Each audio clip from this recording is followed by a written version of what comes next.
Hello, ৩০তম আন্তর্জাতিক বাণিজ্য মেলা ২০২৬-এ চলে গিয়েছিলাম শুক্রবার। আমি গিয়েছিলাম যদিও দুপুর ১টা-১.৫টার দিকে, তাও তখনও প্রচুর মানুষ ছিল। মানুষের ধাক্কা খেতে খেতে আমি চলে আসছিলাম একটা নুডলসের একটা দোকানে। এখানে এসে আমি ওদের একটা কাপ নুডলস নেই, কাপ নুডলস না, একটা বাটি নুডলস না কি যেন। এবার বাণিজ্য মেলায় এরকম ফুডের স্টলই সব থেকে বেশি ছিল। আর আসল হাজির বিরিয়ানি অ্যান্ড কাবাব, আসল লেখাই ছিল কতগুলোর মধ্যে আসল। এরপরে এই যে সেই টার্কিশ ভাইরাল কাবাবটা, যেটা আমার দেখে একদমই খেতে ইচ্ছে করেনি। পাশ থেকে ঘিয়ের একটা কিরকম বাজে গন্ধ আসতেছিল। এটা কাবাব নাকি আমি জানি না, যেটার দাম ৩০০ টাকা। তবে আমার ভালো লেগেছিল এই হ্যান্ডিক্রাফটের ছোটো ছোটো মাছ, ছোটো ছোটো ক্রাফট, ছোটো ছোটো হাতের তৈরি জিনিসগুলো, যেগুলো অনেক সুন্দর কিন্তু আকাশ ছোঁয়া দাম।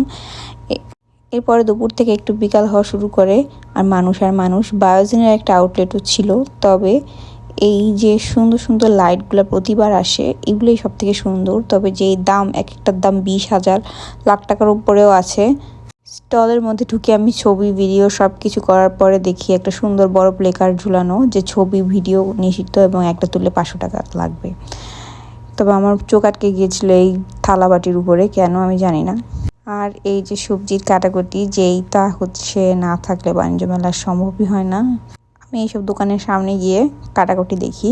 আমি এইবার একদম কাচের চুড়ি, কানের দুল পরে একদম বাংলাদেশি সুন্দর মেয়ে হয়ে বাণিজ্য মেলায় ঘুরতে গিয়েছিলাম। এর মধ্যেই সন্ধ্যা হয়ে গেছে, সূর্য ডোবা শুরু করছে, আর মানুষ ঢুকতে শুরু করতেছিল।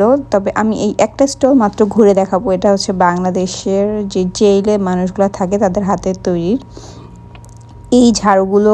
অনেক সুন্দর কিন্তু অনেক দাম, প্রত্যেকটা জিনিসেরই প্রচুর দাম ছিল।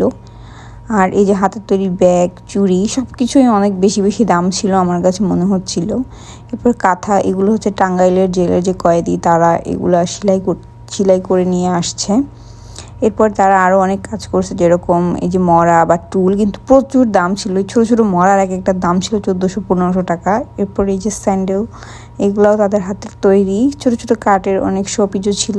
এই ছোটো ছোটো শোপিসগুলো একটু কম দাম ছিল, নেওয়ার মতো 100 টাকা 150 টাকা। আর সব কিছু একদম 4 ডিজিটের অ্যামাউন্ট ছিল। এই যে তারাই যে বানাইছে এটা প্রমাণ করার জন্য তারা কিছু ছবিও এনে এখানে লাগাই রাখছে। আমার সব থেকে ভালো লেগেছিল এই যে টুলটা, একদম কাঠের এবং সুতোর তৈরি। আর এই পেন্টিংটা যে আঁকতে পারে সে জ্ঞান জেলে গেছে ভাই। আর এটা নাকি মৃত্যুদণ্ড প্রাপ্তিবন্দীরা তৈরি, যেখানে লেখা নেভার সে গুড বাই। আলো জ্বালায় দিচ্ছে, সন্ধ্যা হয়েছে, আর এই স্টলটা আরও বেশি সুন্দর দেখাচ্ছিল। এটা যদি এক স্টল না আর একটা স্টল। এরপরে মানুষ পঙ্গপালের মতো ঢোকা শুরু করছে ঝাঁকে। অনেক বড় ভুল করে শুক্রবার আমি চলে গিয়েছিলাম। আজকে এই পর্যন্তই, টাটা বাই বাই, দেখা হবে সামনের বাণিজ্য মেলায়।